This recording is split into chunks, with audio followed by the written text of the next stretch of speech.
Sled is one of those movies that 10 minutes later, you can hardly remember if you've even seen it or not. It's got a lot of action, it's some technical expertise, and I guess it sort of holds your attention while it's happening. I mean, something is moving on the screen, so you look to see what it is. But what a compliment. Who cares? The characters are simply puppets to provide an excuse for the stunts and the action sequences. Something's moving on the screen, so you look at it. That's well, good. That's what I'm paid to do. Okay.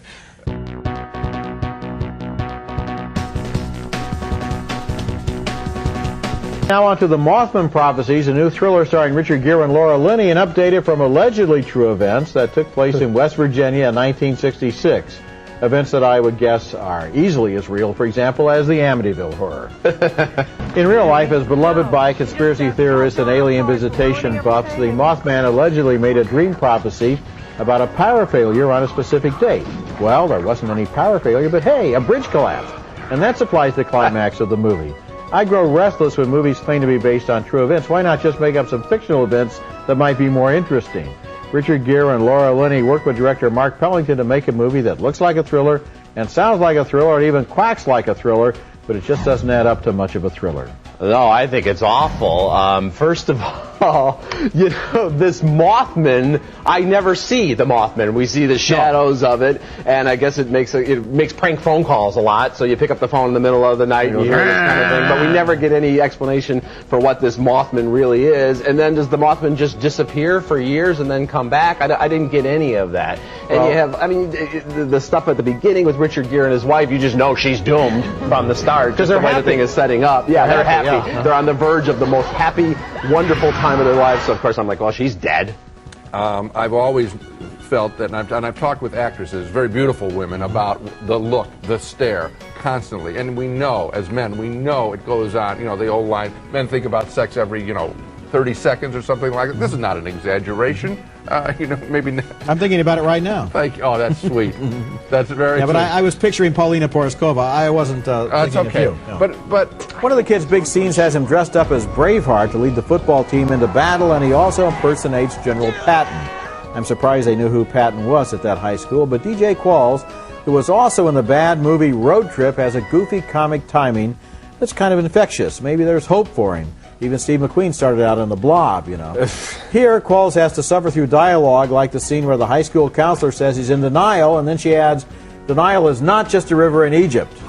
So, thumbs down, needless to say, despite the possible promise of DJ Qualls. You are being far too kind, but DJ Qualls will always be able to say that Roger Ebert somehow compared him to Steve McQueen. So he'll always have that, because it's never going to happen again in this guy's life. I haven't mentioned any of the actors' names. I'll give them a break, except that I will mention the one good performance in this film by Anne H., the fine actress better known as Ellen DeGeneres' pal. She has a bit role and yet is very effective in a haunting way. I kept wondering, what's she doing in this movie? She may be wondering, too. Yeah, I set in the dark. The movie started. The first scene is fabulous. The first shot. They're having fun. It's a long helicopter scene. Okay. It shows a dark and stormy night. The waves. It shows the entire coast, and it zeroes in a one unbroken shot to a guy sitting on the cliff. And I thought, that's terrific. And about an hour later, I wrote down, you know you're in trouble when the best shot in a movie is the first one. Yeah. Because it was all downhill from the opening credits. And you are right about Anne Heche, because as that woman who lives in that house and kind of has an agenda of her own, she upstaged everyone. Everything. She was much more interesting than any of the characters, especially the fisherman. I mean, it's laughable. Said, nobody will ever notice that fishing hat in a fishing town. I thought, well, maybe they will in July. During the sun. It's on the 4th of July, and here's a guy who's dressed for a nor'wester, right? Yeah. Well, and so making that kind of remark, we hope we're not communicating that this is so bad it's funny. Oh, it's no, bad. It's so bad it's bad.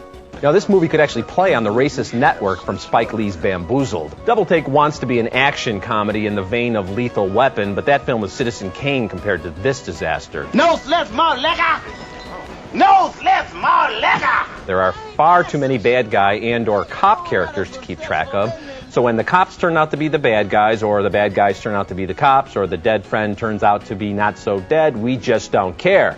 Now, the women in Double Take all look like strippers, the black men are jive-talking slicksters, the Latinos are drug lords, and the white men are rigid fools. There's something in Double Take to offend just about everyone. I'm going to make a little mental note here that Double Take is already on my list of the worst movies of 2001. This movie is a complete disaster area. And Eddie Griffin, who I'm sure is a very nice guy and maybe even a very talented guy in real life. In this movie, his performance comes across like the fingernails on the blackboard syndrome. I got to the point where I didn't want to see him on the screen again. He was so obnoxious and so tiresome. And the complete movie is a disaster zone. I'm in a hurry, Butler, and I got a nightmare for you in my office. You know where that is. Don't sass me, Mr. Fleming. Cop and a Half is not any kind of a masterpiece, but on the other hand, it's not dumb and it's not boring either. And a lot of the credit for that goes to little Norman D. Golden II, who is a natural actor, very bright and very funny. This movie has the kind of chemistry between the grown-up world and a smart kid that I looked for and missed in Home Alone 2. It's amusing, it moves, and somewhat to my surprise, I liked it.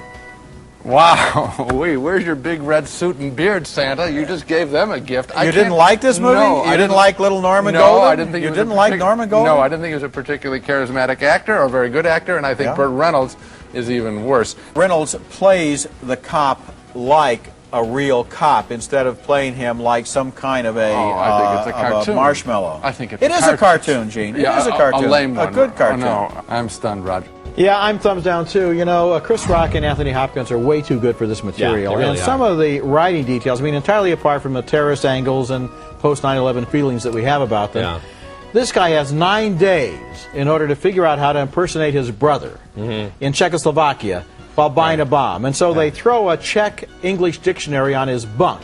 He's supposed to look at, you know. But meanwhile, what do the lessons consist of? Appreciating fine wines. Is this a good cognac? I mean, what's he going to do? It's Pygmalion. It's like My Fair He's going to have Lady. dinner with the terrorist, yes. Yeah. The terrorist will spot him as an imposter because he doesn't know a good vintage of wine, I guess. At this point, the year I believe is 2002. Yeah.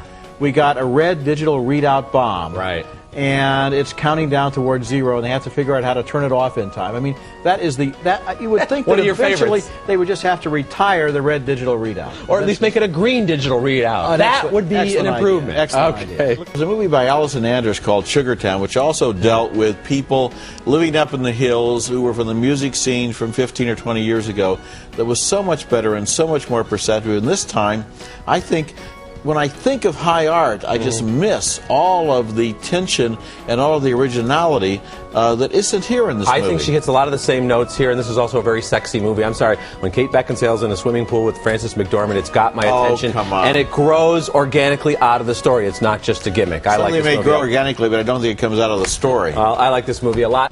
Instead of a constantly intriguing story, Broken Arrow offers us colorful characters, Travolta and his crew, against Slater and Mathis.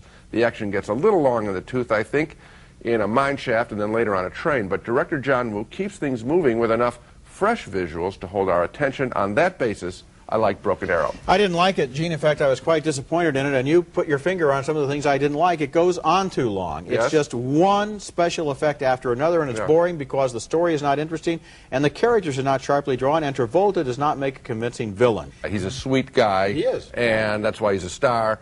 It doesn't work. You know, as you say this, I don't think I've ever done this on this show in 20 years, but I'm going to twist my thumb.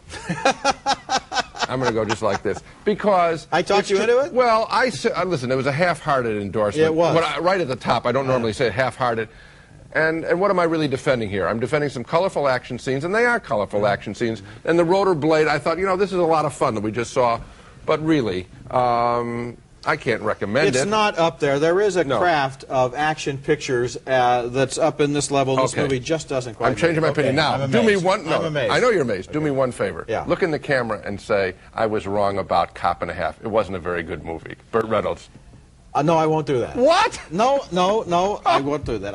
Listen, I saw things in Cop and a Half that I admired. that no one else did. Okay, well, in any event, you've done a very good thing, and I've also done a good thing too by sticking to my gun.